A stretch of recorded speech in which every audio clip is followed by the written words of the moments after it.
Il était une fois un pauvre meunier qui avait hérité de son père un chat. Le meunier regardait son chat désolé. « Mon pauvre Matou, que faire?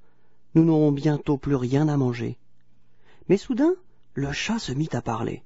« Donne-moi des bottes et un chapeau, et je ferai de toi le plus riche des meuniers. » Le garçon, stupéfait, ne discuta pas. Il prit ses derniers sous, courut à la ville et vêtit le chat comme il l'avait demandé.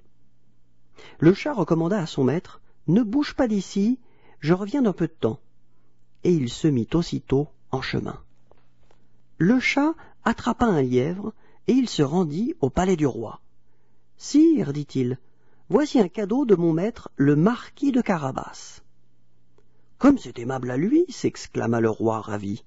Puis il ordonna au cuisinier qu'on lui fît un civet pour le souper.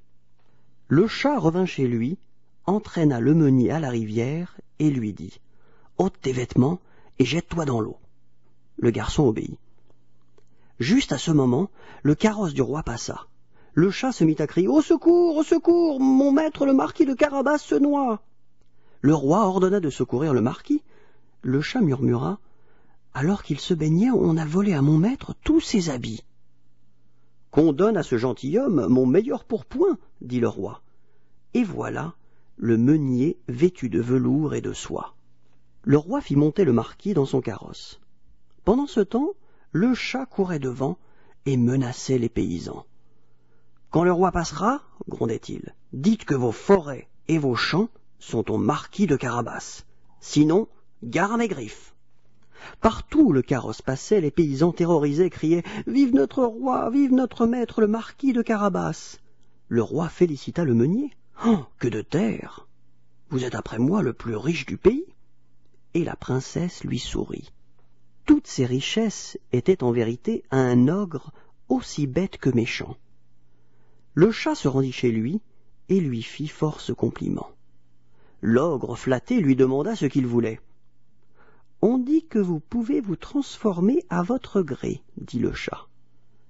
J'aimerais bien voir cela. » Un lion surgit devant le chat, qui dit tout tremblant « C'est bien, mais sauriez-vous devenir tout petit comme une souris ?» À peine eut-il prononcé ces mots que l'ogre se fit souriceau.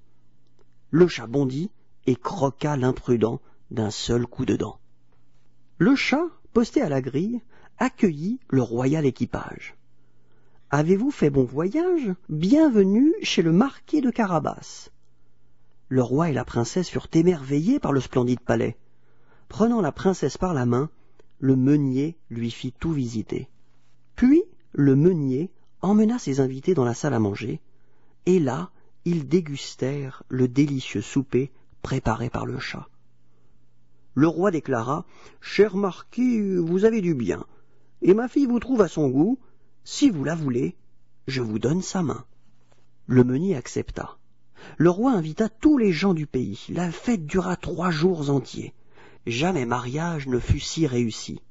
Le marquis de Carabas et sa princesse eurent beaucoup d'enfants. Ils vécurent heureux très longtemps.